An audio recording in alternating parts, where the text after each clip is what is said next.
ब्राह्मण धर्म। ब्राह्मण धर्म को वैदिक धर्म भी कहा जाता है। यह जैन एवं बौद्ध धर्म से प्राचीन है, लेकिन 6ठी शताब्दी ईसा पूर्व में स्वयं को नास्तिक धर्मों से बचाने हेतु इसमें व्यापक परिवर्तन किया गया। वैदिक आर्य देवताओं के स्थान पर अनार्य देवता एवं महापुरुषों जैसे वासुदेव, कृष्ण, संकर्षण और शिव की महत्ता स्थापित हुई। यज्ञ एवं धार्मिक कर्मकांडों में कमी आई। ब्राह्मणों के प्रभुत्व को ठेस लगी। स्वयं याज्ञवल्क्य ने ब्राह्मणों द्वारा यज्ञ के फलस्वरूप प्राप्त फल में हिस्सेदारी जताने का विरोध किया। ब्राह्मण धर्म में व्यापक सुधार होने एवं अन्य वजहों से भी जैन एवं बौद्ध धर्म के उदय की कुछ अवधि को छोड़कर बाद में विशेषतः शुंग, सातवाहन तथा आंध्रों के समय पर पुनर्जीवित हो उठा। गुप्तों के काल में ब्राह्मण धर्म ने विशेष प्रतिष्ठा पाई। गुप्त राजा चंद्रगुप्त, वाकाटक राजा प्रसेन, प्रथम चालुक्य राजा पुलकेशिन फर्स्ट एंड द्वितीय, कीर्तिवर्मन, मंगलेश्वर आदि ने यज्ञों के द्वारा पुनः इसे प्रतिष्ठित एवं महिमा मंडित किया। ब्राह्मण धर्म की विशेषता में इसमें पंचदेवोपासना यानी विष्णु, ब्रह्मा, शिव, गणेश और सूर्य की उपासना, ये पंचदेवोपासना है। 4 दिशाओं के देवता यानी उत्तर दिशा के देवता शिवम देवता, पूरब दिशा के देवता इंद्र देवता, दक्षिण दिशा के देवता यम देवता और पश्चिम दिशा के देवता वरुण देवता। 4 धाम ब्राह्मण धर्म में 4 धाम। पहला है उत्तर में बद्रीनाथ, और दक्षिण में कांची और पूर्व में पुरी, पश्चिम में द्वारिका, यानी पूर्व में पुरी, पश्चिम में द्वारिका। 7 मोक्षदायिनी जगह अयोध्या, मथुरा, माया यानी हरिद्वार, काशी, कांची और उज्जैन, द्वारिका, ये प्रमुख 7 मोक्ष द्वार हैं, यानी मोक्षदायिनी स्थल है जो ब्राह्मण धर्म में इंगित है। तो अब 7 पवित्र क्षेत्र कुरुक्षेत्र है, हरिद्वार क्षेत्र, हरिहर क्षेत्र जिसे कहते हैं, प्रभाव क्षेत्र यानी प्रभास क्षेत्र, भृगु क्षेत्र, पुरुषोत्तम क्षेत्र और नैमिष क्षेत्र या गया क्षेत्र। गया क्षेत्र, नैमिष क्षेत्र, पुरुषोत्तम क्षेत्र, भृगु क्षेत्र, प्रभास क्षेत्र और हरिहर क्षेत्र तथा कुरुक्षेत्र। 7 आरण्य हैं। 7 आरण्य में दंडकारण्य, देवारण्य, सैंधवारण्य यानी और फिर पुष्करारण्य, विंध्यारण्य, धर्मारण्य और कुरुजांगल, ये 7 प्रमुख आरण्य हैं। इसके बाद हम अगला देखेंगे भागवत धर्म यानी वैष्णव धर्म भी कहते हैं उसे। भागवत संप्रदाय ऐसा पहला संप्रदाय था जिसने ब्राह्मण धर्म की बुराइयों में सुधारात्मक रुख प्रदर्शित किया। इसके प्रवर्तक वासुदेव कृष्ण माने जाते हैं, जिसका प्राचीनतम संदर्भ हमें छंदोग्य उपनिषद से प्राप्त होता है। इसमें कृष्ण को घोर अंगिरस का शिष्य एवं देवकी पुत्र बताया गया है, लेकिन इस महापुरुष के दैवीय स्वरूप का प्राचीनतम संदर्भ पाणिनि की अष्टाध्यायी से प्राप्त होता है, यानी पाणिनि की अष्टाध्यायी से भागवत धर्म के यानी भगवान कृष्ण जो कहा गया है उनके संदर्भ में प्राप्त होता है। 5 वृष्ट वीर वासुदेव कृष्ण थे। वासुदेव व देवकी के उत्पन्न पुत्र। संकर्षण वासुदेव और रोहिणी से उत्पन्न पुत्र। प्रादुम्न कृष्ण और रुक्मणी से उत्पन्न पुत्र। और सांब यानी कृष्ण और जामवंती से उत्पन्न पुत्र। अनिरुद्ध यानी प्रद्युम्न के पुत्र। चतुर्व्यूह की कल्पना ईसा पूर्व दूसरी सदी में की। इसका प्राचीनतम उल्लेख ब्रह्म सूत्रों में मिलता है। मथुरा के समीप प्रथम सती के प्राप्त शिलालेख में तोसा नामक महिला द्वारा एक मंदिर में 5 वृष्टि वीरों की मूर्तियां स्थापित किए जाने का संदर्भ मिलता है। इन वीरों को भागवत कहा गया है। दूसरी शताब्दी ईसा पूर्व में हेलियोडोरस द्वारा भागवत वासुदेव की पूजा के लिए गरुड़ ध्वज निर्माण करने का उल्लेख है। तृतीय चतुर्थ शताब्दी ईसा पूर्व में भागवत संप्रदाय वैष्णव संप्रदाय में परिवर्तित होने लगा। ऐतरेय ब्राह्मण में विष्णु का उल्लेख सर्वोच्च देवता के रूप में किया गया है।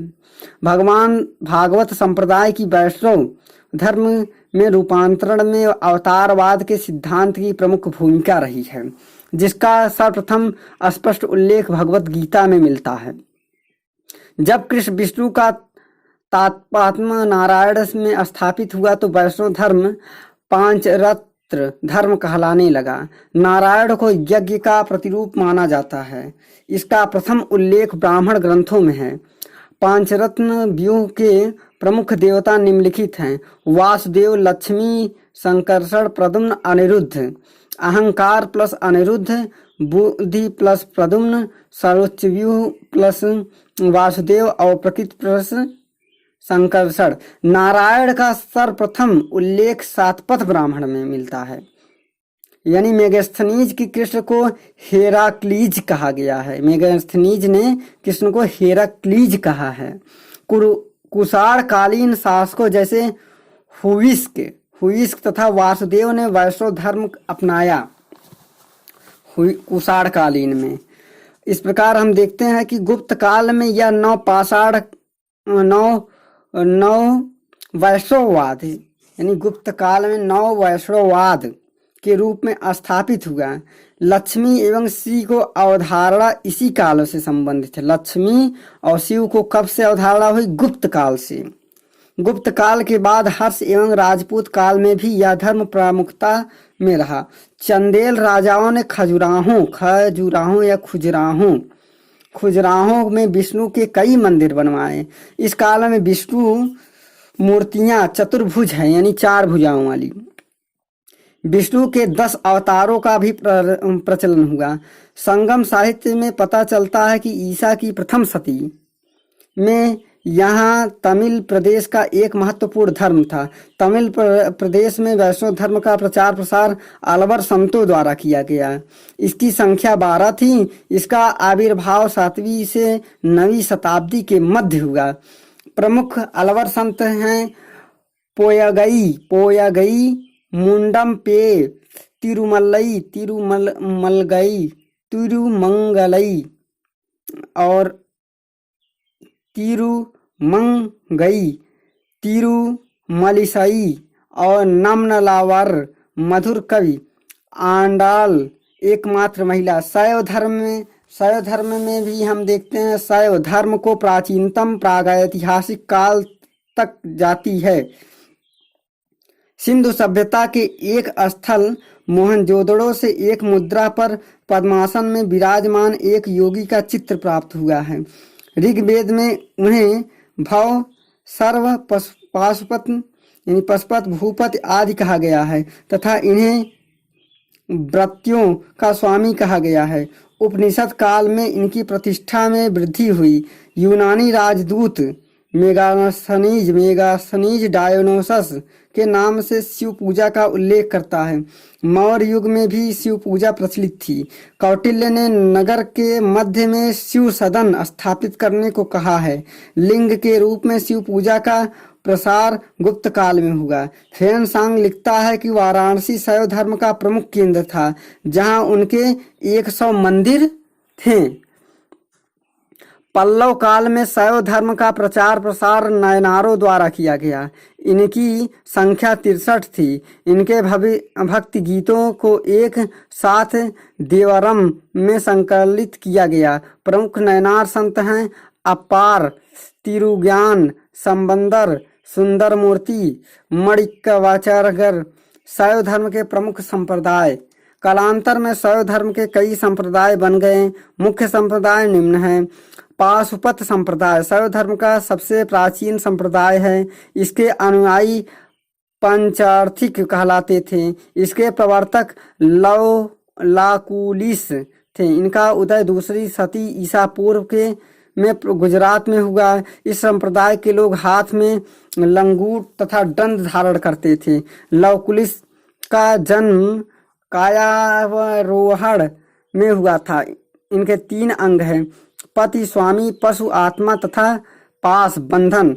कपालिक संप्रदाय कपालिक संप्रदाय के मुख्य आराध्य भैरव हैं, जो शिव के अवतार माने जाते हैं। इनके अनुयायी मांस ग्रहण करते हैं तथा शरीर पर शमशान का भस्म लगाते हैं। ये हाथ में नरमुंड धारण करते हैं। श्रीशैल नामक स्थान कपालिकों का प्रमुख केंद्र है। लिंगायत संप्रदाय के उपासक लिंगायत या जंगम कहलाते थे। इनका प्रसार दक्षिण में हुआ। इन्होंने जाति पात का खंडन किया। बसव पुराण में इस संप्रदाय के प्रवर्तक अल्लभ प्रभु तथा एवं उनके शिष्य बसव थे। इनके गुरु को महत्ता दी गई है। कालामुख संप्रदाय का उदय कर्नाटक में हुआ। इनके अनुयायियों को शिव पुराण में महाव्रतधर कहा गया है। कश्मीरी शैव संप्रदाय शुद्ध रूप से दार्शनिक और ज्ञान मार्गी संप्रदाय था। इसके संस्थापक वसुपुत्र थे, यानी वसुगुप्त थे। इसमें शिव को अद्वैत शक्ति के रूप में स्वीकार किया गया है। नाथ संप्रदाय का उद्भव 10वीं सदी में हुआ। इसके प्रवर्तक मच्छेंद्रनाथ थे। शिव को आदिनाथ मानते हुए 9 नाथों के दिव्य पुरुष के रूप में कल्पना की गई है। साधना पद्धति में नारी की प्रमुख स्थान दिया गया है। 10वीं 11वीं शताब्दी में बाबा गोरखनाथ ने इसका प्रचार प्रसार किया। शाक्त संप्रदाय इस संप्रदाय की प्राचीनता भी प्राग ऐतिहासिक काल तक जाती है। ऋग्वेद के 10वें मंडल में देवी सूक्त में वाक शक्ति की उपासना की गई है। शाक्त उपासना के 3 प्रमुख केंद्र है: कश्मीर, कांची तथा असम स्थित कामाख्या। प्रथम 2 श्री विद्या के प्रमुख स्थल है, जबकि अंतिम कौल का प्रसिद्ध केंद्र है। शाक्य धर्म में कुंडलिनी नामक रहस्य शक्ति का अत्यधिक महत्व है। पूर्व मध्यकाल तक आते आते शाक्य धर्म तंत्रवाद से पूर्णतः प्रभावित हो गया था। शाक्यों के 2 वर्ग हैं, कौलमार्गी और समयाचारी। कौलमार्गी से पंचम काल की उपासना करते हैं। मध्य मास और मत्स्य मुद्रा मैथुन। मत्स्य पुराण में विष्णु के 10 अवतार बताए गए हैं। मत्स्य में पहला है मत्स्य, कूर्म या कच्छप, वराह, नृसिंह, वामन, परशुराम, राम, कृष्ण, बलराम, बुद्ध और कल्क। प्रमुख संप्रदाय एवं उनके मत। वैष्णव संप्रदाय, उनके मत हैं विशिष्ट द्वैत। आचार्य हैं रामानुज। ब्रह्म संप्रदाय के द्वैतवाद, इसके आचार्य हैं मध्वाचार्य। रुद्र संप्रदाय के शुद्धैतवाद यानी विष्णु स्वामी या वल्लभाचार्य हैं। और सनक संप्रदाय के द्वैताद्वैत यानी निम्बार्क हैं। निम्बार्क सनक संप्रदाय के आचार्य हैं। अब चतुर्व्यूह पूजा का सर्वप्रथम उल्लेख विष्णु संहिता में मिलता है। सांख्य पुनर्जन्म या आत्मा के आवागमन के सिद्धांत को नहीं मानता। शिव की प्राचीनतम मूर्ति गुंडीमल्ल लिंग रेणुगुंडा में मिलती है। लिंग पूजा का प्रथम उल्लेख मत्स्य पुराण में मिलता है। हरिवंश पुराण में कृष्ण द्वारा कालिया दमन का विवरण मिलता है। सांख्य धर्म के अनुसार आत्मज्ञान की ही मोक्ष का ओर ले जाता है। इस प्रकार प्रमुख छठ दर्शन यानी 6 दर्शन क्या क्या हैं इनके बारे में। पहला है दर्शन न्याय दर्शन। इसके प्रणेता थे गौतम। प्रारंभ काल था 6वीं सदी पूर्व और मूल पुस्तक है न्याय सूत्र और भाष्यकार थे न्याय सूत्र भाष्य, न्यायवर्तिका, तत्व चिंतामणि, वत्सायन, उद्योतकर, मंगेश उपाध्याय। वैशेखी कड़ाद 6ठी सदी ईसा पूर्व में, 6ठी सदी पूर्व यानी वैशेषिक सूत्र, पदार्थ, धर्म संग्रह, किराड़ावली और सांख्य दर्शन के प्रणेता थे कपिल। 6ठी सदी पूर्व सांख्य सूत्र इसकी पुस्तक है और सांख्य कारिका यानी ईश्वर कृष्ण भाष्यकार हैं। योग दर्शन के प्रणेता पतंजलि हैं। 2री सदी ईसा पूर्व योग सूत्र में तत्व वैसादी यानी व्यास। मीमांसा दर्शन जैमिनी इसके प्रणेता हैं। 4थी सदी ईसा पूर्व मीमांसा सूत्र भाष्य, श्लोकवर्तिक, तंत्रवर्तिक और सबरमुनि, कुमारिल भट्ट और वेदांत इसके प्रणेता थे वादरायण व्यास वेदांत के। 4थी सदी पूर्व ब्रह्म सूत्र, वेदांत सूत्र या वेदांत सूत्र भाष्य, गीता भाष्य शंकर इसके भाष्यकार हैं। और अन्य नास्तिक धार्मिक संप्रदाय में आजीवक या नियतिवाद, भाग्यवादी यानी मक्खली गोसाल थे इसके प्रतिपादक। भौतिकतावाद या लोकायल बृहस्पति या चार्वक थे। घोर अक्रियावाद पुराण काश्यप थे। उच्छेदवाद या जड़वाद यानी भौतिकवाद अजीत केशव कम्बिलीन थे। अनिश्चयवाद यानी संदेहवादी संजय वेल्लेटी पुत्र थे। असक्तवाद यानी नियतिवादी यानी पकुधकचायन थे। इस प्रकार 2013 में यूपीएससी की परीक्षा में पूछा गया प्रश्न था कि भारत में दार्शनिक विचार के इतिहास के संबंध में सांख्य संप्रदाय से संबंधित निम्नलिखित कथनों पर विचार कीजिए। पहला कथन है सांख्य पुनर्जन्म या आत्मा के आवागमन के सिद्धांत को स्वीकार नहीं करते हैं। दूसरा कथन है सांख्य को मान्यता है कि आत्मा यानी आत्मज्ञान की ही मोक्ष के ओर ले जाता है, न कि कोई बाह्य प्रभाव अथवा कारक। इस प्रकार इस विकल्प में दोनों सही है, यानी पहला और दूसरा। यानी सांख्य पुनर्जन्म या आत्मा के आवागमन के सिद्धांत को स्वीकार नहीं करता है और सांख्य की मान्यता है कि आत्म ज्ञान ही मोक्ष की ओर ले जाता है, न कि कोई बाह्य प्रभाव इसका कारक है। अब इस प्रकार हम देखते हैं ब्रजायन संप्रदाय के संदर्भ में कौन सत्य सभी कथन क्या क्या सत्य हो सकते हैं। इसमें बुद्ध की विभिन्न पत्नियों की कल्पना की गई है वज्रायन संप्रदाय में, जिसमें तारा चंद्रकेश्वरी देवी प्रमुख है। यह संप्रदाय मूलतः बंगाल और बिहार में प्रचलित था। इसका सर्वाधिक विकास 8वीं शताब्दी अवधि में हुआ। इसके सिद्धांत मंजूश्री कल्प तथा गोह समाज नामक ग्रंथों में मिलता है।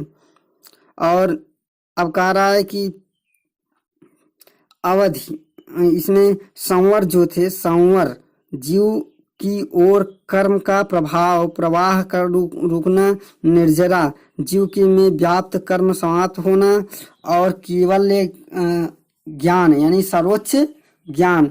थेरवाद के महत्वपूर्ण संप्रदाय सर्वस्तिवाद की स्थापना जो है वो राहुल भद्र ने की थी।